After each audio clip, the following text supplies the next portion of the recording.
Okay, joining us now, Dale Earnhardt Jr. He drives the number 88 National Guard and American Salute, Diet Mountain Dew, Chevrolet for Hendrick Motorsports.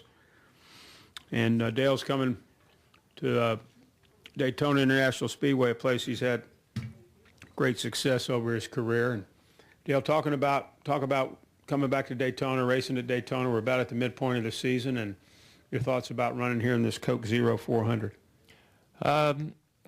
Just looking forward to it. Track, just got paid recently, and every time you come back, you kind of anticipate how the track's going to change. It should be changing quite rapidly, and or at least I hope it is, getting slicker and slicker with each time we come back.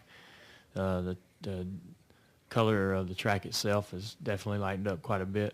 It seems like every time we come back, it's quite a big change. So that's great for the drivers, great for the fans, and I think it'll be a good race. You know, they made some good changes here last winter to shorten the spoiler and take a lot of grip out of the car, and then get us away from tandem drafting by closing up the grills and putting the grills in a different spot. So that to me made a better race, and I'm looking forward to the weekend. Glad to be here. Okay, let's go. Ed Hinton has the first question. Go ahead, Ed. Ed Hinton, ESPN.com. Dale, February here, you take on a two-car Roush tag team and really mix it up with them, and then you go to Talladega. Y'all miss the setup or something. Is it running as well as you did here in February? Did the Talladega take a little wind out of your plate racing sales, or did it just not matter at all when you come back here? Yeah, I don't really remember what happened at Talladega, but I feel like with the team I'm with, I don't really worry too much about it. I feel like every time we're gonna come to Daytona and Talladega, it really comes down to the driver making the right choices and doing the right thing in the race. Our cars should be good enough to compete and good enough to compete up front, and they were in Daytona. I imagine the reason why I don't remember Talladega is because I probably didn't do something right. So. I think you indicated after the race was over that your car just wasn't right. Yeah. That you had so much enthusiasm going into the race that weekend, and then you came out just sort of deflated and indicated the car just was not right. Yeah. Well, I'm not too worried about it for this weekend. I feel like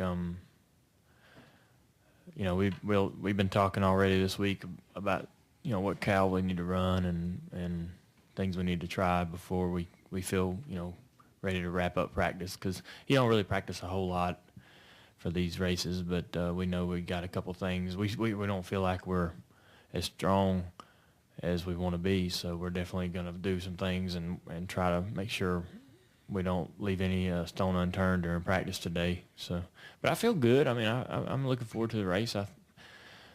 I love running here and love coming here, and I feel like the car should be plenty good enough as long as I can just do everything right in the race. Let's go back over here now to Marty. Oh, I'm sorry, Nate, and then Marty. Nate Ryan, USA Day. Dale, Danica Patrick ran really well here in this race a year ago. She ran well in speed weeks at times as well. How would you handicap her chances in your car tomorrow night? Do you feel like this is maybe her best chance at a victory in her first full season nationwide?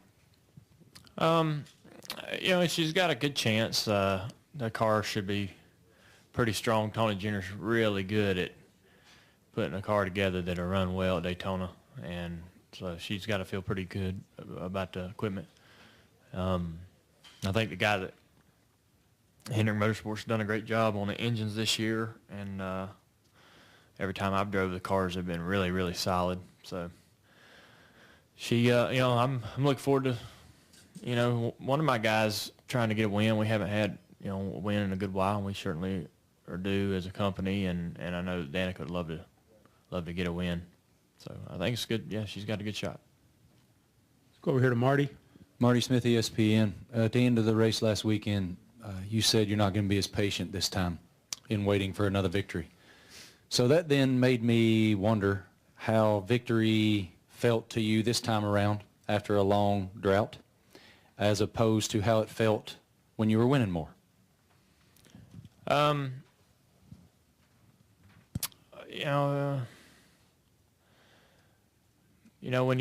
you're winning consistently, you feel like all 8 cylinders are hitting. I mean, you feel like that everything's working the way it's supposed to. You don't really, you feel like you're accomplishing what you're supposed to do. You're going out and doing the job that you get up in the morning to do, and it feels, you're celebrating, and there's a lot of great things happening, a lot of smiling and happy people, but you just feel like that things are what they are supposed to be. And when when you go 20 races and 30 races and then 50 and then 70 and then 100, you feel like there's, something not quite right, or what, there's a missing piece, or, there's a broken, cog in a wheel somewhere that's keeping you out of victory lane. And you get impatient. I mean, you want to get frustrated, and but you gotta, you can't do that, because you gotta keep a good attitude for the people around you. You can't get a real bad attitude and get, childish about it, and because you're, guys on your team, everybody's working as hard as they can work to go to the racetrack every week. Every team in the garage is just grinding away as hard as they can go. But I mean, just when you're winning, I remember back in, a couple of years in the Cup Series and then in the Nationwide Series, when we was winning, in Nationwide Series we was winning quite a bit, but you just felt, back then it felt like it was all a dream. We was winning so much. I just didn't expect to win that many races in the first 2 years in that series, and then we came into the Cup and won, and then I got into the series after 4 or 5 years and had a couple of good years where we'd string a few together, and you just felt like you were the best team in the garage. You felt like everything was going like it's supposed to be. That's what you want to be when you show up. You're here every week. You think you're the best. You want to be the best, and when you're not winning, you wonder what piece is missing. Jeff. Zoned out. I'm Jeff Gluck from SBNation.com. Sorry, I was working on something else. Yep. I was wondering about last week, everybody was talking about the sway bars affecting you, and I know you had said that you didn't think that they were going to affect you, but other people were. I mean, Keselowski was saying it's going to be a major difference, and Harvick had mentioned you specifically. To get through that race, and it seemed like the Hendrick cars still performed pretty well.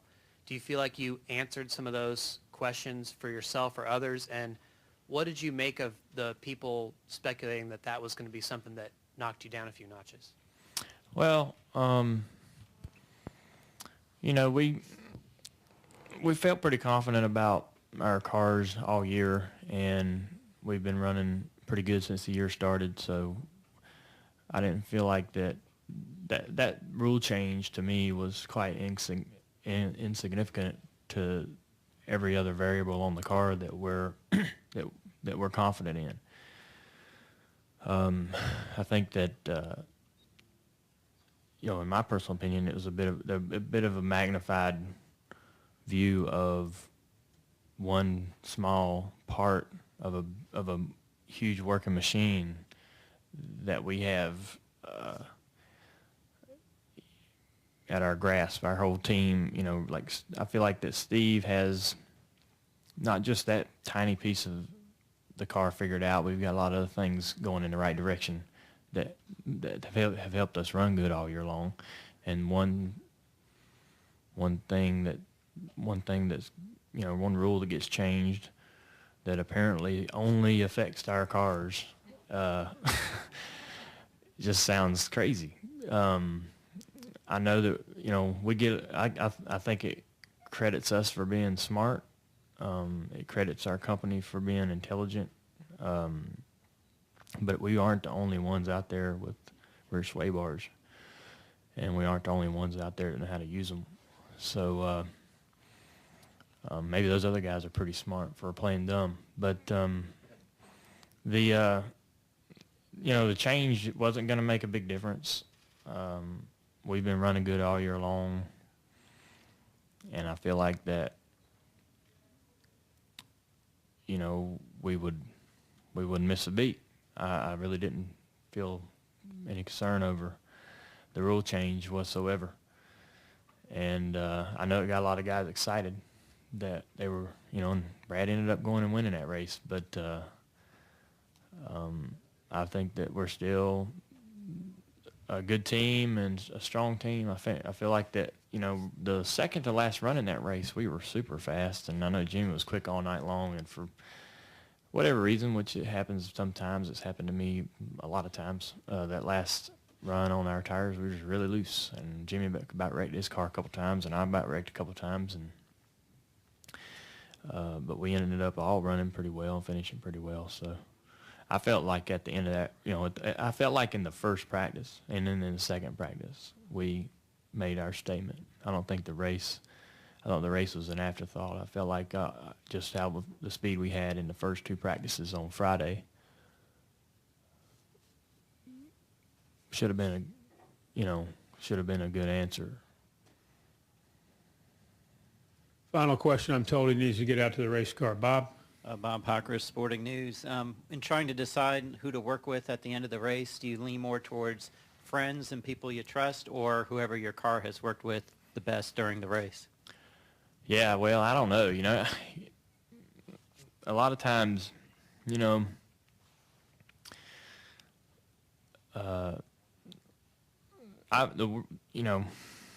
it's hard to say. I've won races working with my teammate before, and I've won races being the most selfish guy out there. I mean, it just depends on what you need to do and what's happening, who's around and what's happening. I mean, if you got an opportunity at the end of the race on one of the last restarts to get with if your teammate happens to be the guy that you're working with, that's the best case scenario, because we've seen that work a lot of times here where Matt pushed Reagan to win the Dodges of Penske with Kurt, and Newman teamed up and won some races. Me and Michael in the DEI days won a lot of races. So, I mean, that's a great scenario because you can trust each other. Neither one of you is going to do something that's going to ruin it for the whole company. So between the two of you, you got to find one of you's got to find a victory lane, and that's the best scenario. But at the end of the race, you really kind of got to, if that doesn't look like that's going to happen, or that's not an option, or not going to materialize for you, you need to really just be as selfish as you can be, and just be the biggest jerk you can be out there. And yeah, it's what it's got to be. If you want to get to victory lane, you ain't gonna do it. You ain't gonna do it by expecting favors. You just have to go out there and take it from people, and kind of, if you can get to victory lane, you don't have to worry about having somebody tell you that was stupid. So that's how. I mean, it just and it's tough because that's not my mentality. That's not really. I don't think of myself as a jerk. So, but you kind of got to be one if you want to win at the end of these races. More times than not. Well, Dale, thanks a lot, and good luck this weekend. Thank you, guys. Thank you.